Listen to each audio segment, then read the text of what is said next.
Hello everyone. आज का हमारा ये सेकंड लेक्चर है इलास्टिसिटी ऑफ डिमांड पे, जिसमें हम लोग मेनली डिस्कस कौन सा करेंगे। जो फर्स्ट काइंड था इलास्टिसिटी ऑफ डिमांड का, प्राइस इलास्टिसिटी ऑफ डिमांड। आगे बढ़ते हैं हम लोग लेक्चर में अपना। Price elasticity of demand. Price elasticity of demand क्या होता है, पहले वो हम लोग चेक करते हैं। यहाँ पे price elasticity of demand is commonly called the elasticity of demand. देखिए, नॉर्मली जब हम लोग इलास्टिसिटी ऑफ डिमांड का बात करते हैं, जिक्र करते हैं, तो क्या नाम आता है, प्राइस इलास्टिसिटी ऑफ डिमांड का ही बात आता है। लेकिन इस अब से ना, अब से ध्यान रखिएगा कि अगर इलास्टिसिटी ऑफ डिमांड का है कभी भी, तो वो प्राइस भी हो सकता है, इनकम भी हो सकता है, या क्रॉस इलास्टिसिटी ऑफ डिमांड हो सकता है। जैसे कि लास्ट लेक्चर में, प्रीवियस लेक्चर में मैंने बताया था, इलास्टिसिटी ऑफ डिमांड तीन टाइप का होता है मेनली। ओके, उसके बाद the elasticity of demand is a measure of the degree of responsiveness of quantity demanded of a goods to a change in its market price। Elasticity of demand क्या है, means price elasticity of demand है ना। Price elasticity of demand क्या है कि ये change है ना, एक मापने का तरीका है। इज ए मेजर, एक मापने का तरीका है। कैसे मापा जाता है कि मार्केट प्राइस में अगर चेंज होता है किसी गुड्स का, मार्केट प्राइस में अगर चेंज होता है, तो उसके वजह से क्वांटिटी डिमांड में क्या चेंज आया, क्या फर्क पड़ा, वो हम लोग चेक करते हैं किसमें, प्राइस इलास्टिसिटी ऑफ डिमांड में। ओके, मान लेते हैं कि मार्केट प्राइस 5% से घट गया। मान लेते हैं नॉर्मल एक गुड्स है जिसका मार्केट प्राइस 5% से घट गया, तो उसके वजह से उसका डिमांड 10% से बढ़ गया। तो क्या होगा, एक आपको नंबर्स दिख रहा है ना, कुछ डिग्री दिख रहा है, जिस जो आपका इफेक्ट दिखा रहा है प्राइस और डिमांड का।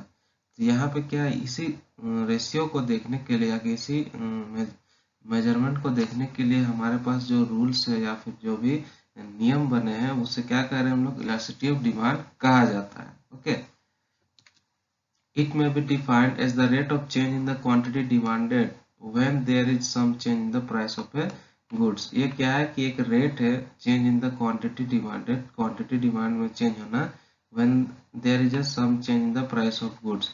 इसका मतलब क्या हो गया, अगर हम लोग कहें कि इलास्टिसिटी ऑफ डिमांड क्या है ना, इलास्टिसिटी ऑफ डिमांड क्या है, इज इक्वल टू क्या होगा, परसेंटेज चेंज है ना, percentage change in quantity demanded, percentage change in quantity demanded divided by percentage change in price। ठीक है, percentage change in price। सारे फॉर्मूला को हम लोग अच्छे से पढ़ेंगे आगे जाके, जब हम लोग क्या पढ़ेंगे, मेजरमेंट पढ़ेंगे ना।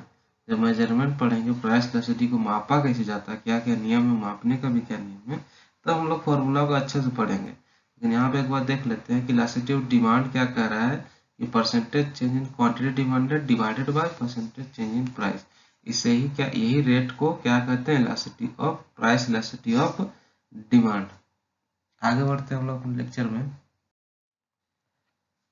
यहाँ पे देख रहे हैं कि degrees of price elasticity of demand. जो पहले आप लोग सोचते थे कि प्राइस इलास्टिसिटी ऑफ डिमांड का ये सब टाइप्स है, वो टाइप्स नहीं है, वो क्या है, डिग्री है। मीन्स कहाँ से कहाँ तक जाता है, उसका रेंज क्या है, सिंपल मायने में कहा जाए तो, है ना। प्राइस इलास्टिसिटी ऑफ डिमांड का रेंज क्या है, यहाँ पे कहाँ से कहाँ तक जाता है। तो नॉर्मली ध्यान दीजिएगा, price elasticity of demand zero से लेकर कहाँ तक जा सकता है, इन्फिनिटी तक जा सकता है। ठीक है, या तो प्राइस इलास्टिसिटी डिमांड जीरो होगा, कभी कभी ऐसा भी होगा कि price elasticity of demand infinity होगा। ओके, हम लोग एक एक करके डिस्कस करेंगे। यहाँ पे देखिए क्या है, पहला क्या होता है, perfectly in elastic demand. It means क्या है कि कोई इलास्टिसिटी नहीं है, तो इसका जो वैल्यू आएगा को क्या होगा, जीरो होगा। नाम से ही पता चल रहा है, पर परफेक्टली एकदम परफेक्ट रूप से इन इलास्टिक है, कोई इलास्टिसिटी है ही नहीं, कोई उसमें चेंजिंग नहीं है, तो फिर क्या होगा, उसका वैल्यू जीरो आएगा।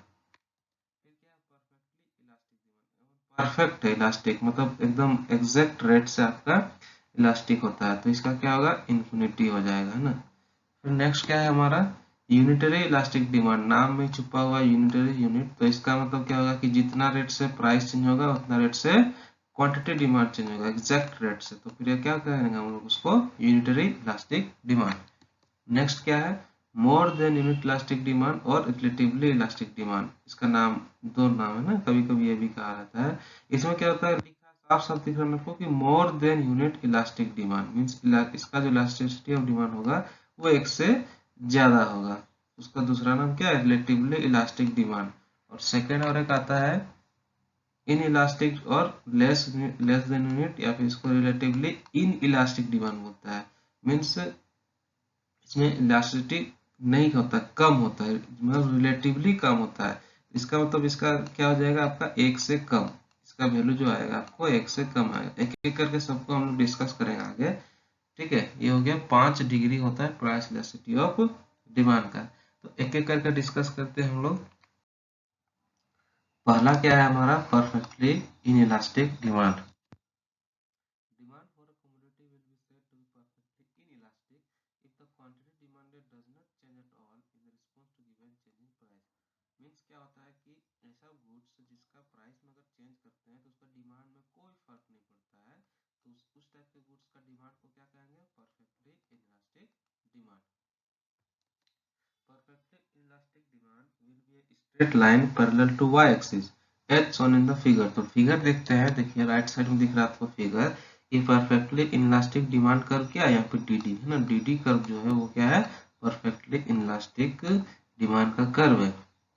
ये किसके पैरेलल दिख रहा है आपको, y है ना, y एक्सिस के पैरेलल, y एक्सिस के समांतर आपको दिख रहा है as shown in the figure। It means that when price is, देखिए इधर प्राइस है ना, y एक्सिस में क्या दिखा रहे हैं, प्राइस को, x एक्सिस में क्या दिखा रहे हैं, क्वांटिटी को। ठीक है, तो यहाँ पे दिख रहा होगा आपको, जब प्राइस 2 है ना, प्राइस यहाँ पे 2 है तो डिमांड कितना हो रहा है, 4 यूनिट का डिमांड हो रहा है। प्राइस बढ़ के अगर 4 भी कर दिया जा रहा है तो डिमांड कितना है, उतना ही 4 यूनिट्स का है, देखिए यहाँ पे ना। फिर डिमांड प्राइस बढ़ा के अगर 6 रुपया भी कर दे रहा है तो डिमांड कितना अभी भी उतना ही है।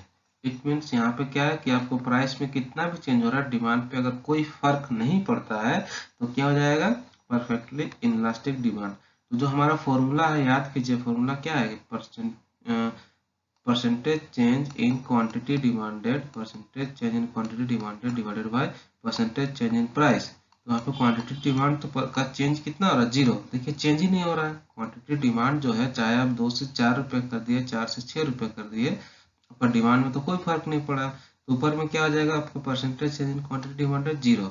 अब 0 को किसी भी चीज से डिवाइड कीजिएगा तो आपका आंसर क्या आएगा, 0 ही ना आएगा। तो यहाँ पे प्रूव हो गया कि इलास्टिसिटी यहाँ पे एक भी नहीं है। ओके, अब ध्यान दीजिएगा, इसका जो एग्जाम्पल है आप लोग खुद अब कमेंट बॉक्स में बताइए। हम नेक्स्ट जो क्लास लेंगे उसमें सबका एग्जाम्पल एक बार रख देंगे, लेकिन पहले आप खुद से सोचिए कि इसका एग्जाम्पल, इस टाइप के गुड्स का एग्जाम्पल क्या हो सकता है। आगे बढ़ते हैं हम लोग। नेक्स्ट हमारा क्या है, डिग्री परफेक्टली इलास्टिक डिमांड है ना, perfectly elastic demand. Demand for a commodity is said to be perfectly elastic when the demand for it may increase or decrease to any extent irrespective of any change or infinitesimal change in its price। infinitesimal का क्या है, means बहुत ही छोटा infinitesimal का means होता है कि यहाँ परफेक्टली इलास्टिक डिमांड में क्या होता है कि अगर आप प्राइस में है ना, अगर प्राइस में आप बहुत छोटा सा चेंज करें या कुछ भी चेंज करें तो उसका डिमांड मतलब किसी भी हद तक बढ़ जाता है या घट जाता है, कोई लिमिट ही नहीं रहता है बढ़ने का और घटने का। बात को सुनिए, कोई लिमिट ही नहीं रहता है बढ़ने का घटने का, किस चीज का, डिमांड का, उस प्रोडक्ट का। जबकि उसका प्राइस में अगर थोड़ा सा भी चेंज किया जाए या एकदम छोटा सा चेंज किया जाए तो उसका डिमांड कितना हद तक इंक्रीज होगा डिक्रीज होगा कोई आइडिया नहीं है। तो उसको क्या करेंगे, perfectly elastic demand means infinity रूप से वो चेंज हो जाएगा।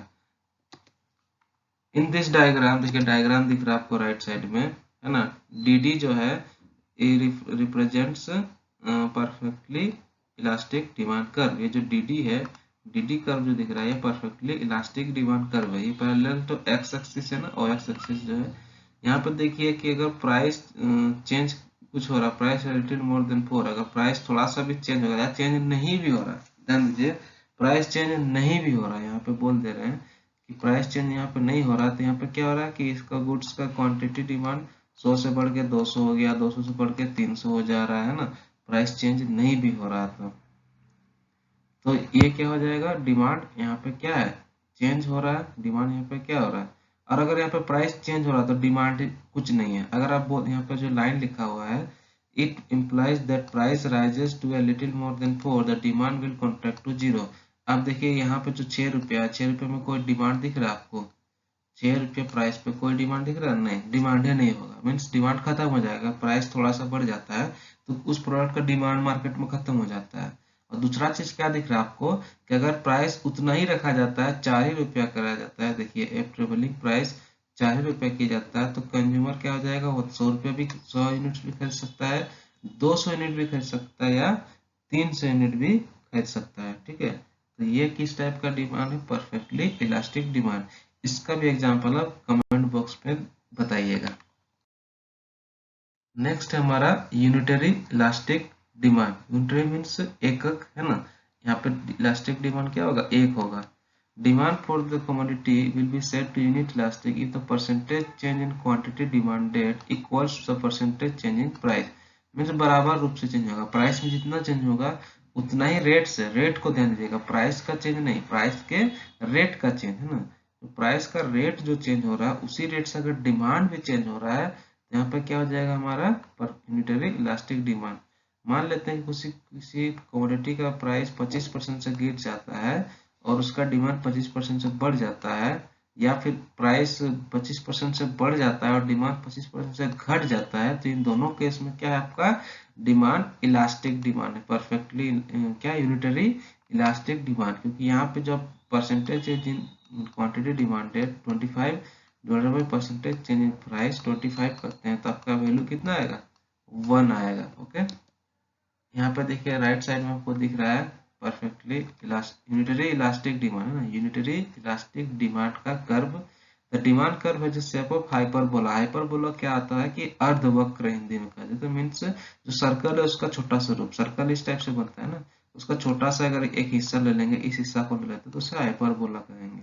यहाँ पे देखिए जो डी डी एक हाइपरबोला जैसा दिख रहा है। The percentage change in quantity just equal to the percentage change in price है ना। यहाँ पे देखिए जो चेंज, यहाँ पे चेंज भी आपको दिख रहा है। प्राइस का चेंज क्या है? पीटी, देखिए ना, प्राइस का चेंज क्या है? पीटी, और पीटी हो क्या रहा है? घट रहा है। पीटी घट मतलब प्राइस पी से करके घट के टी आ गया, तो क्वांटिटी बढ़ के क्या हो गया? एम, ओ एम यूनिट से बढ़ के एम एन है ना, ओ एन यूनिट्स तक पहुंच गया है ना, मतलब एम से एन का यहाँ पे डिफरेंस आया। तो ये जो डिफरेंस दिखेगा आपको प्राइस का डिफरेंस, वो इज इक्वल टू कितना, क्या डिफरेंस होगा? क्वांटिटी डिमांडेड का डिफरेंस है ना। नंबर्स की बात नहीं करना है यहाँ पे, रेट की बात करना है। नंबर्स तो कुछ भी हो सकता है, जैसे यहाँ पे प्राइस घट के 4 से मान लीजिए हो गया 2, और क्वांटिटी डिमांडेड यहाँ पे बढ़ के हो जाएगा 5 से 10 है ना। इसके बीच का डिफरेंस तो 2 और 5 आ रहा है, वो नहीं देखना है, इस रेट को देखना। देखिए ये आधा बढ़ गया तो ये डबल हो गया, मीन्स क्या हो गया? जिस रेट से घट गया उसी रेट से बढ़ गया है। ये चीज यहाँ पे ध्यान दीजिएगा। तो ये कैसा है? Unitary elastic demand. फोर्थ है हमारा मोर देन यूनिट इलास्टिक या रिलेटिवली इलास्टिक डिमांड। इसमें क्या होगा कि demand for a commodity will be set elastic if A change in price results in a significant change in demand for the commodity. Overall meaning कहा जा रहा है कि अगर प्राइस में चेंज होता है ना, सिग्निफिकेंट चेंज होता है प्राइस में, तो डिमांड में उससे ज्यादा रेट से चेंज होगा है ना। बस इतना याद है। मोर देन यूनिट कब होगा? तभी होगा जब आप प्राइस का जो चेंज हो रहा है उससे ज्यादा रेट से आपका डिमांड में चेंज हो। यहाँ पर दिख रहा है आपको एग्जांपल कि 5% से अगर प्राइस चेंज होता है तो 25% से अगर डिमांड बढ़ गया तो यहाँ पे क्या हो जाएगा आपका? Greater than unitary elastic demand. बस इतना चीज याद रखना है कि जिस रेट से प्राइस चेंज हो गया उससे अधिक रेट से डिमांड चेंज होगा है ना। प्राइस अगर घट रहा है तो डिमांड बढ़ेगा, प्राइस घटेगा तो डिमांड क्या होगा? बढ़ेगा। एक ही बात को रिपीट होगा, प्राइस अगर बढ़ेगा तो डिमांड घटेगा, लेकिन रेट क्या होगा? डिमांड का रेट प्राइस से ज्यादा रहेगा। That's it.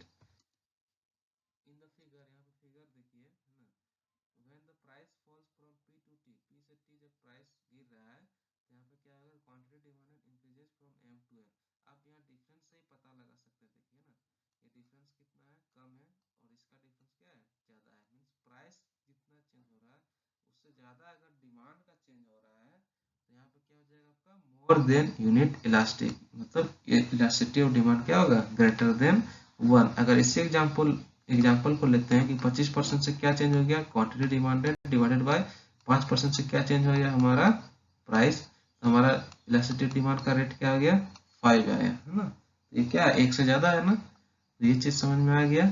नेक्स्ट है हमारा इनइलास्टिक और लेस देन यूनिट और रिलेटिवली इनइलास्टिक डिमांड।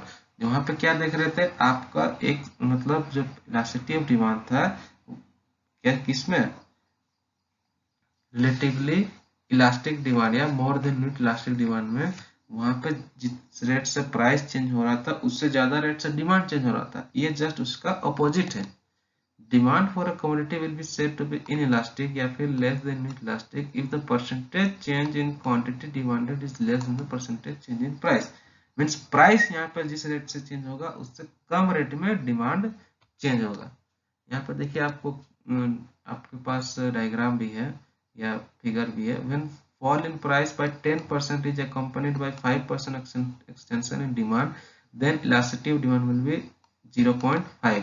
मान लेते हैं कि 5% से क्या है एग्जांपल कि 5% से डिमांड चेंज हुआ, मतलब सॉरी प्राइस, हाँ मतलब प्राइस चेंज हुआ 10% से, प्राइस चेंज हुआ 10%, मतलब 10% प्राइस घट गया, तो डिमांड कितना बढ़ रहा बोलता है कि 5% डिमांड बढ़ गया। तो डिमांड में चेंज कितना है 5%, तो आपका वैल्यू कितना आएगा, इलास्टिसिटी ऑफ डिमांड 0.5। तो इस प्रकार का केस को हम लोग क्या कहते हैं, इनइलास्टिक डिमांड या रिलेटिवली इनइलास्टिक डिमांड, जहां पे जिस रेट से प्राइस चेंज हो रहा है उससे कम रेट से डिमांड चेंज होता है। ओके, यहाँ पे देखिए इस प्राइस रेट प्राइस का ज्यादा है ना, प्राइस देखिए कितना चेंज हो रहा है, इसका डिफरेंस है यहाँ से यहाँ तक है, लेकिन डिमांड देखिए उससे कम ही चेंज हो रहा है। ये किस टाइप का डिमांड है, इनइलास्टिक डिमांड या रिलेटिवली इनइलास्टिक डिमांड। इसका भी एग्जांपल कमेंट बॉक्स में बताइएगा, ठीक है। तो ये हमारा हो गया क्या, अभी तक हम लोग डिग्री देखे इसका प्राइस इलास्टिसिटी ऑफ डिमांड का। नेक्स्ट क्लास में आपको एक समरी बता देंगे एग्जांपल के साथ कि कैसे कौन कौन सा गुड्स होता है जो इस टाइप के डिग्री में फिट होते हैं, है ना। और उसके बाद मेजरमेंट देखेंगे कि कैसे प्राइस इलास्टिसिटी डिमांड को नापा जाता है। ये जो बोल रहे हैं ना 0.5 आ गया, 5 आ गया, 1 आ गया, इसको मापने का जो तरीका है वो पढ़ेंगे हम लोग नेक्स्ट क्लास में। Thank you.